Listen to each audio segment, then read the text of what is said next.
much. Thank you very much, Vijay Kumar ji and AP, AIPF and Vedika for organizing this very topical series of lectures on the 100th anniversary of the foundation of Communist Party of China. Communist Party of China and Chinese Revolution are among the most interesting and spectacular events of the world history.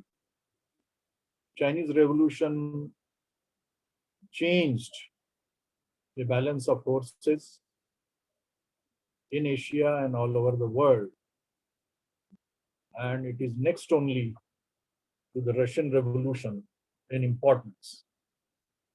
It has many interesting features, intriguing features. It is full of surprises, valor, sacrifices, and a whole people, the largest population in the world, in the most backward conditions, rose as one man to transform, aiming to transform not only capitalist, but more particularly the pre-capitalist feudal relations into socialist relations, socialist society of justice and equality. Today's topic is Deng Xiaoping and socialism with Chinese characteristics. This period is a crucial period in Chinese history. Before dealing with this period, we will go into a little of background to explain, to help us explain the events of this period under consideration. Marx and Engels, in their Communist Manifesto, while dealing with types of socialism, mentioned 5 types of socialism, including feudal socialism and petty bourgeoisie. Now, this is very interesting in the sense that Marx and Engels long ago could visualize that socialism may be of many varieties. The interpretations of socialism may be in theory and practice of different kind. And that depends on the class character of those who are carrying out revolution. Petty bourgeois socialism is a typical variety. Each class looks at socialism, looks at capitalism, looks at exploitation, feudalism from its own class point of view. While participating in revolution, working class, peasantry, petty bourgeoisie, national bourgeoisie, etc., so on and so forth, intellectuals have their own interpretations and reasons for fighting capitalism. Working class does not fight from the same point of view. Peasantry does not, it fights from a different point of view for socialism against capitalism than working class, and so on. In the course of democratic revolution, this does not matter too much. And as Lenin said, it is easier to carry out a revolution than to build a new society. Problem arises when you start building a new society. When you begin making transition from feudalism and capitalism to socialism. And there the tact and strategy of leadership is tested There the theory is tested whether it is scientific or not, or whether it is being applied scientifically. Chinese Revolution, I need not go into details. They must have been dealt with already, and it is not part of my lecture. It took place on 1949, October 1st, led by the Communist Party. Chinese flag is a red flag having 5 stars. The bigger star is represents Communist Party of China, and 4 smaller stars represent working class, peasantry, petty bourgeoisie, and national bourgeoisie, respectively. In other words, it is a democratic revolution. It is not yet a socialist revolution. And therefore, after 1949, the Communist Party of China and revolutionary forces set before them the task of carrying out democratic transformation in China. Not yet to carry out socialism, to build socialism, or to carry out socialist revolution. This was in order of things. China was a very backward country, dominated by feudalism, feudal warlords. Overwhelming majority of the population, over 90%, being peasants. Millions of artisans and petty producers. A small but very strong working class, and an active national bourgeoisie. And therefore, the transformation aimed at feudalism and what is in Chinese language, Chinese revolutionary language, is known as comprador bourgeoisie. Unlike in India, which is national bourgeoisie. And therefore, the tasks were cut out very clearly. The Chinese Communist Party held its 8th Party Congress in 1956. This Party Congress was variety, balance in approach, and clarity. It clearly defined the task as carrying out democratic revolution, what they called new democratic revolution. The Party Congress was also characterized by a very interesting fact that Mao Zedong or Mao Zedong did not dominate the proceedings. He only appeared briefly, welcomed the delegates, and most of the proceedings were carried out by Liu Shaoqi, Deng Xiaoping, Zhou Enlai, and others. So a collective leadership was in evidence. It took realistic decisions to fulfill anti-feudal democratic revolution, to create and to distribute land among the landless, to create initial forms of cooperative farming, some state farming, and beginnings of industrialization led by the state. When you distribute land among the landless, you do not carry out socialism.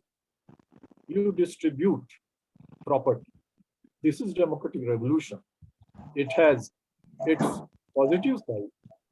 It has its negative side in the sense that once you distribute land, property, means of production among petty producers, you make them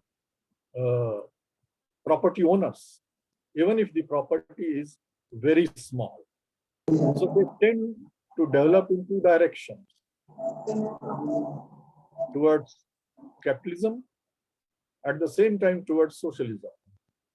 2 contradictory directions. And that was one of the problems of transition. problems of how to go ahead after the anti-feudal revolution has been carried out successfully. The Party Congress declared that it has completed anti-feudal revolution, and now we are going in the direction of socialism, they said. So this was a balanced approach, and up to 1956, more or less, not everything, more or less, things were in a realistic, under control in the atmosphere of realism. Serious crisis, whether in the Communist Party of China or in China, there's atmosphere of enthusiasm, both within China and all over the world, as far as Chinese Revolution was concerned, approach and an expectation of big things happening. Now it is, after this, it is very interesting to find that in 1958, another party congress another session of the same party congress takes place.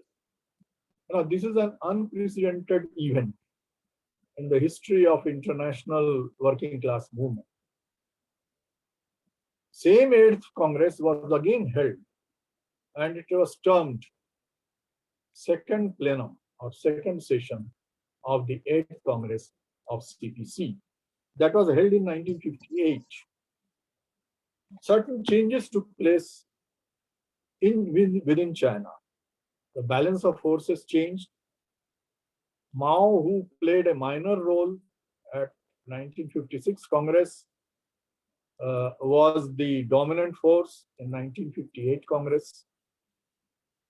He dominated the proceedings. Basic concepts and formulations of 1956 Congress were changed. There was a diversion or deviation, whatever you may call it. Among the deviations and diversions were the appearance for the first time of the slogan of Great Leap and Commune.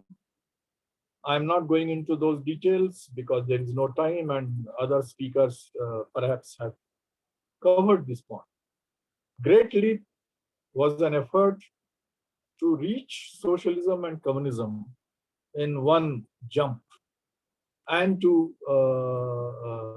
go ahead of Britain and United States, at first within 15 years, then 10 years, and then by the time Cultural Revolution came up, it was reduced to 3 years. China would achieve communism within 3 years. China was dotted with backyard furnaces, smelting iron in iron utensils. There was exchange of population, and there was huge disruption in the whole country, which under the leadership of Mao's slogan was striving to achieve socialism and communism as soon as possible.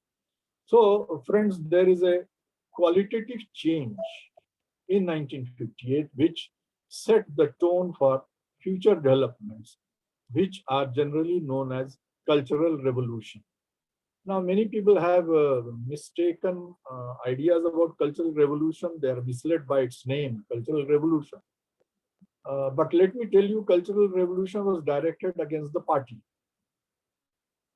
Mao gave the slogan, bombard the headquarters, and he created large number of Red Guards which roamed all over the country, attacking the party offices, dragging communists out of party offices and homes, humiliating them in public, beating them, putting them in jail, and killing them. So this Cultural Revolution was supposed to be against the capitalist roaders, against those people who were supposed to have been the cause of the failure to achieve socialism and communism as decided in 1958 Congress. And therefore, it was given the attractive name of Cultural Revolution. Now, Cultural Revolution, a lot of things have been written. It has been a controversial period and a most destructive period in Chinese history. It also affected the world history. Cultural Revolution, among other things, only helped to destroy the productive forces of China, or the potential productive forces. It destroyed the human resources. It disrupted the Chinese economy and threw it back by several decades. And therefore, it was a negative phenomena that happened in Chinese history under the domination of Mao and Mao Zedong. A new theory came into being, ideology of Maoism came into being on the basis of these events. That is how Maoism emerged. In international arena, the Communist Party of China and Chinese leadership under Mao's leadership went back on its agreement with the international working class movement and tried to impose its own line of cultural revolution and Chinese revolution, Chinese path to revolution on the international working class movement. So there was the cultural revolution, in fact, negatived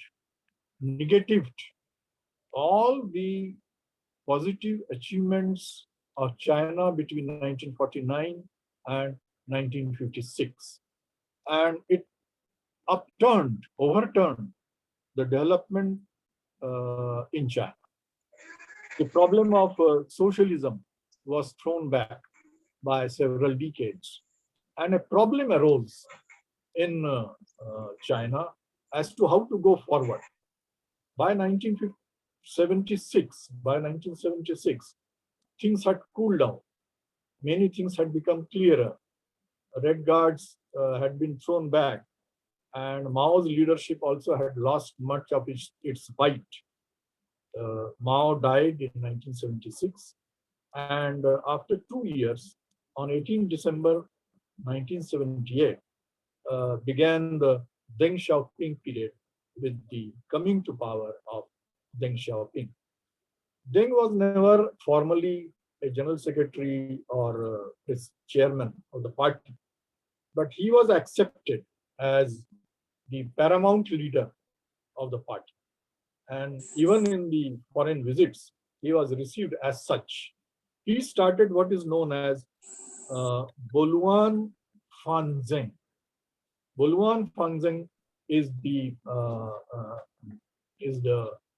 giving up of old path and taking up of new path.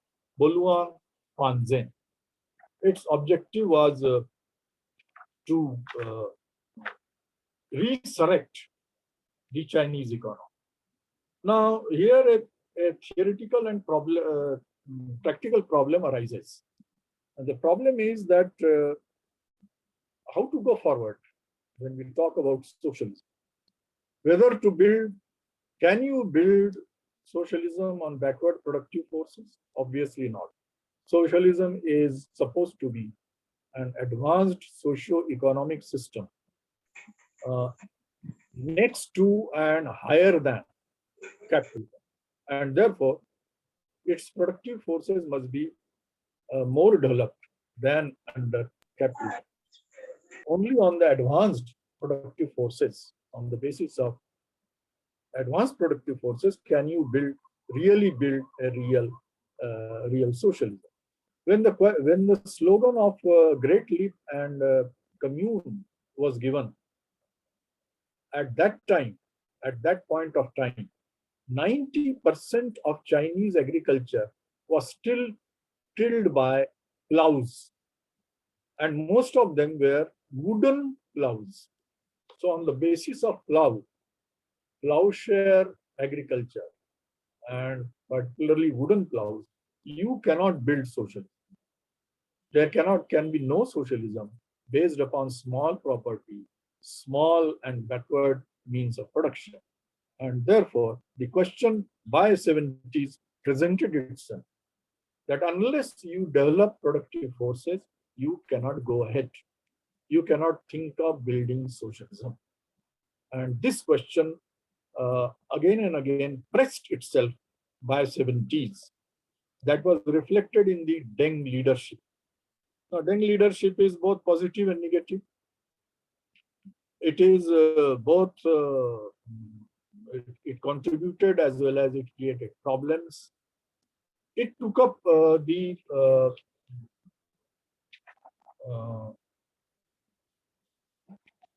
Deng leadership took up 4 modernizations, what is known as 4 modernization. We won't go into details because we don't have time. 4 modernizations of economy, agriculture, science and technology, and defense. Private enterprise was allowed. Private enterprise, the communes were broken up. Under Mao, the agricultural land of whole of China was divided into just 25,000 communes. Those communes were now broken up, and partially land was returned to the peasants, to the small peasants. So a certain amount of privatization took place in agriculture. At the same time, private capital was allowed, particularly the overseas Chinese bourgeoisie and their capital was allowed to enter. Contacts with Singapore began. This is a very significant development. Deng had long talks with the Prime Minister of Singapore, Lee Kuan Yew, and with other Southeast Asian countries, and used their technical know-how to develop the productive forces within China. State sector was strengthened, and large-scale industrialization was taken up. So in the initial stage of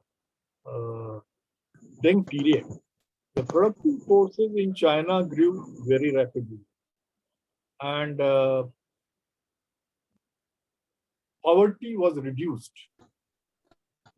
The peasants were allowed to sell their sell the products of their private plots and their private enterprises onto free market. And gradually, the concept of market socialism started taking shape. Deng is said to have quoted to have said that it does not matter whether the cat is black or white till it eats the mice. So it was not gradually the concept developed in which not much attention was being paid whether the capital is private or socialist, whether the means of production belong to state or belong to the private capitalist, and so on. And gradually, on a big scale, foreign and local Chinese capital were given concessions. By the end of a Deng period, or by the middle of Deng period, certain developments took place which created conditions for the present day China. And those conditions were, among all other conditions, 2 major developments took place. One is the great penetration of overseas Chinese bourgeoisie. Overseas Chinese bourgeoisie was given big concessions, and they were even given seats on the National People's Conference, a sort of assembly or parliament in China, in which 30 seats were reserved for overseas Chinese bourgeoisie. And there were investment companies. I don't have time to go into those details, but investment companies were there, created within China and outside China, whose job was to garner foreign capital, foreign Chinese capital, and invest them in Chinese economy. They were given special privileges, special schools, special markets, special shops, special housing. Uh,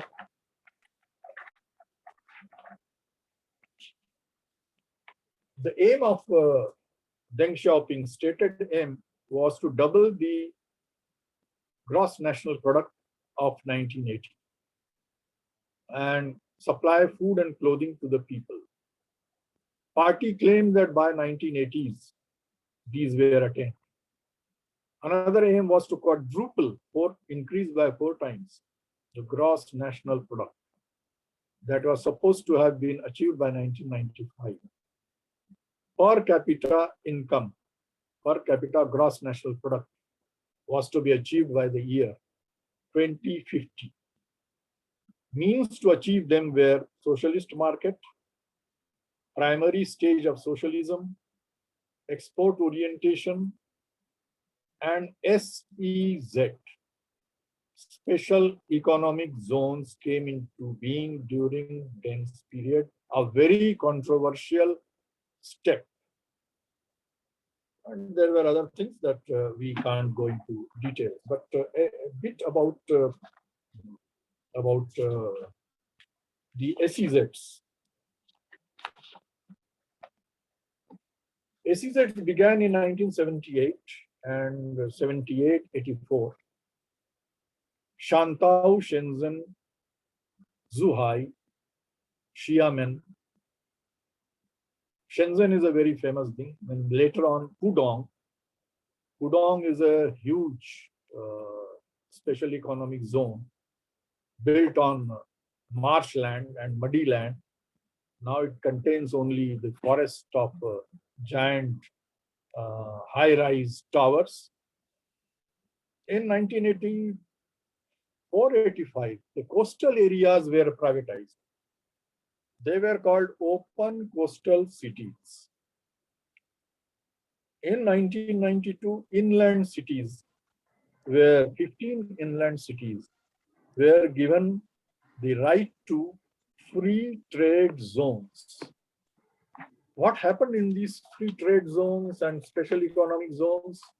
China is divided into 6 huge special economic zones. What is the incentive? What is the advantage for those who invest there? They are mostly foreign multinationals, foreign capital. They get tax incentive. They get export orientation. They get help from market forces. They can dictate market forces practically. There is special SEZ authority in these areas, helping in economic, political administration. There are local congresses and government authority with the right to legislate.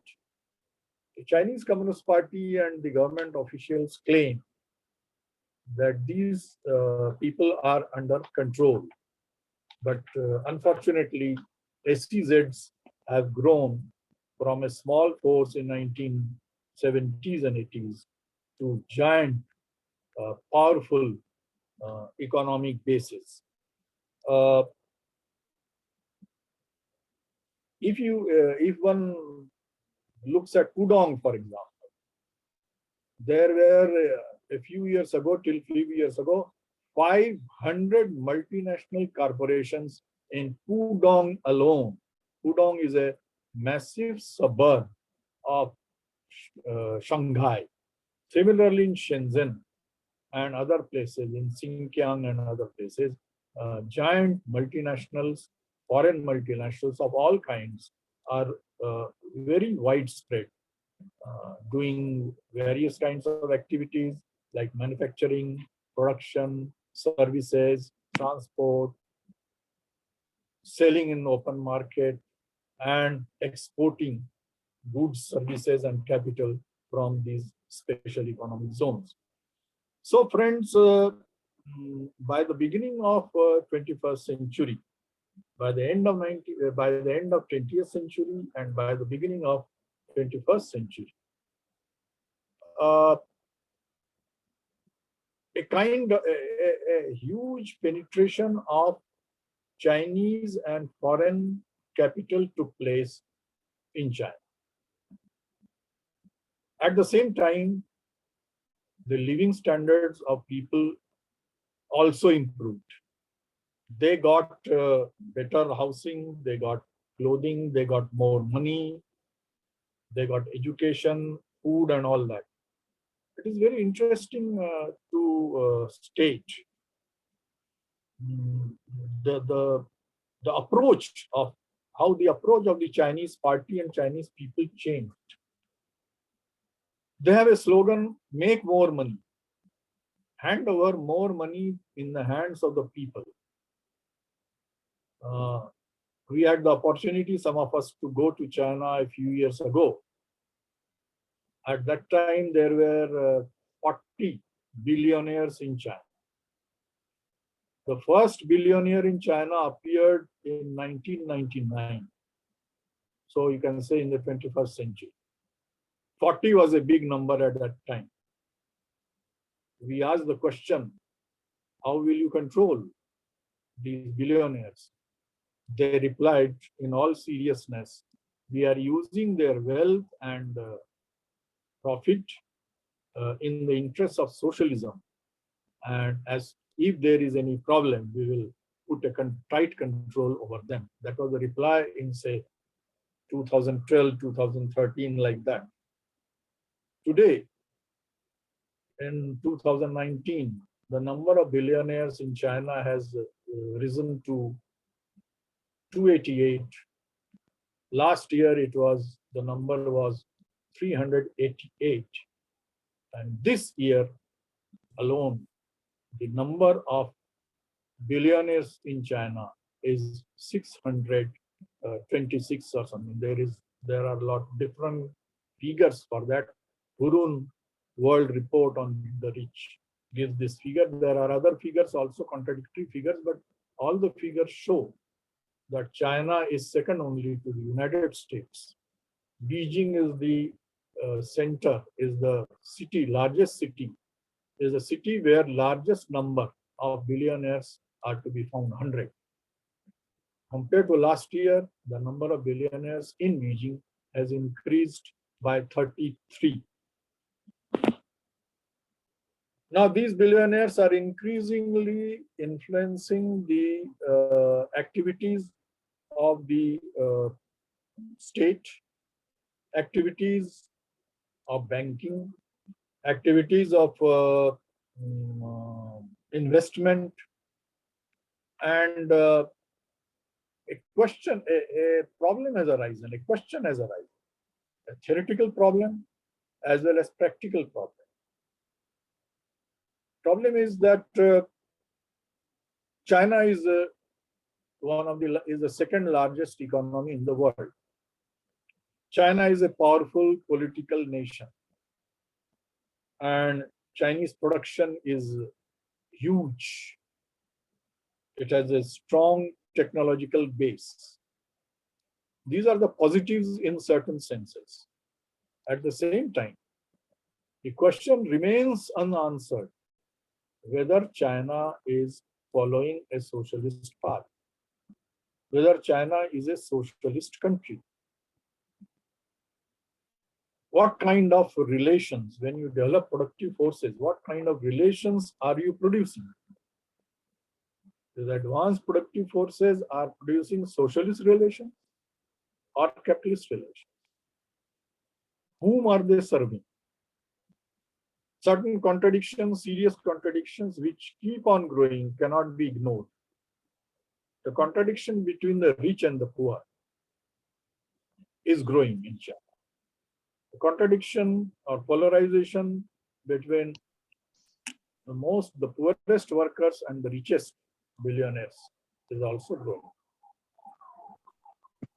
A few decades ago, China established special agencies to recruit millions of rural labor and to transport them to the growing cities mostly SEZs with no rights, very bad living conditions, and so on and so forth, and no work rights, no protection for their work and jobs. Huge unemployment is there, open and hidden, which the government claims that they are solving, and they seem to have solved to a certain extent. And therefore, these contradictions are growing. I think we cannot answer these questions without referring to certain important aspects of transition.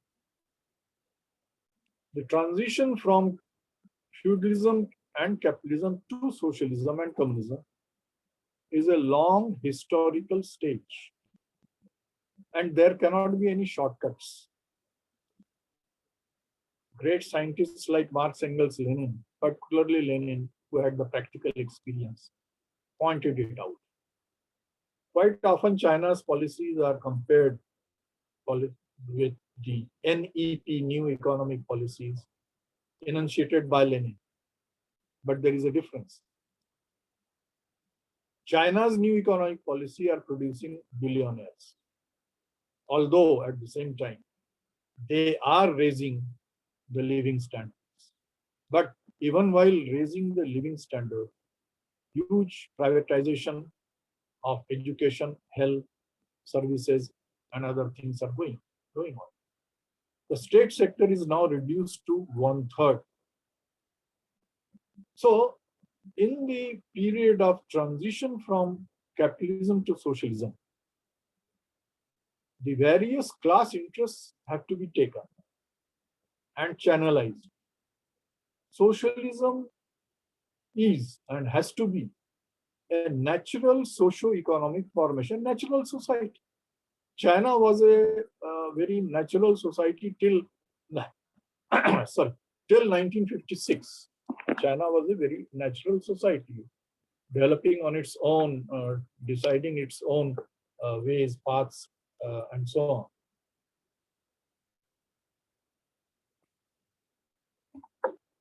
But something intervened. The subjective factor intervened. A section of population forcing development intervened. In the transition period, certain forces in the CPC and the Chinese society looked at socialism, looked at changes, at revolution from their class point of view. And that is the petty bourgeois class point of view. Petty bourgeoisie fights capitalism from its point of view. It fights capitalism, but for its own class interest. The working class has been sidelined. The industrial working class in China has been sidelined, both from the state and from the party. And it is the developed petty bourgeois viewpoint that is dominating, taking the form of bureaucratization. And then there is another aspect of the whole process. And that process is, how do you build forced socialism? You build forced socialism very much in a way similar to forced capitalism.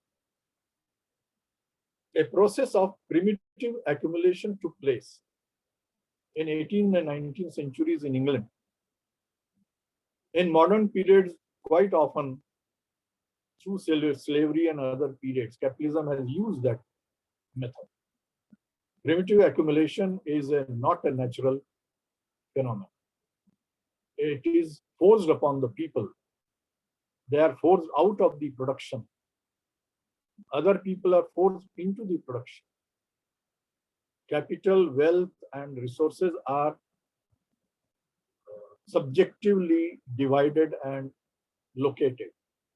In China, something like what happened in the Soviet Union in 30s and 40s, the process of primitive accumulation was adopted in order to build China into a powerful nation. The aim of Chinese leadership has always been, particularly under Deng and under the present leadership, to build a powerful China. They talk about a strong China. They talk about competing with and equalizing with West and with the United States. Nothing wrong in that, but that is the aim. They aim to give more money in the hands of the people. They aim to convert China into a powerful nation. It smacks of nationalism. Big power, chauvinism and nationalism came to the fore in the Communist Party of China in 1960s and 70s. There is a resolution by the CPC in June 1981. Kindly read that. Everybody must read that. It has criticized the Cultural Revolution of China and has pointed out certain pseudo-nationalist and subjective trends in the Communist Party of China led by its leader Mao Zedong.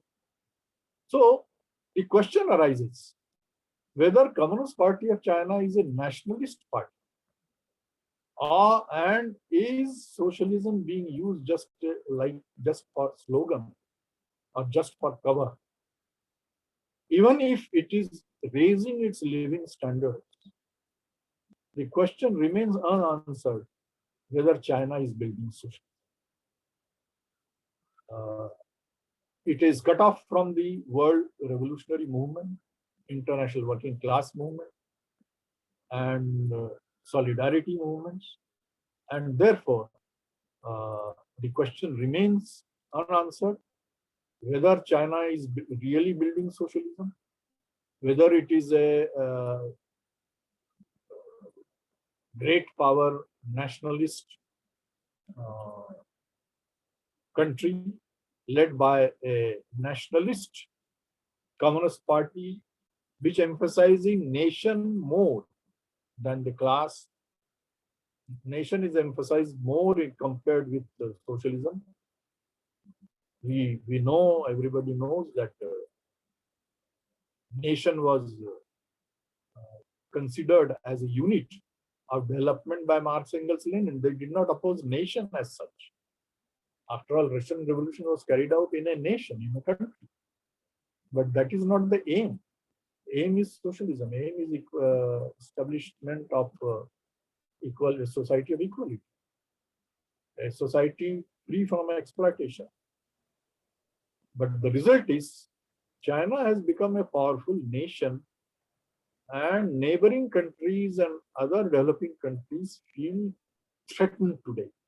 They are afraid in many ways. Whether this picture is correct, to what extent it is correct, how will they control 600 plus billionaires, whether they will try to do it, whether they can prevent the concentration of power in the hands of a few and in the hands of one person. All these questions remain to be seen.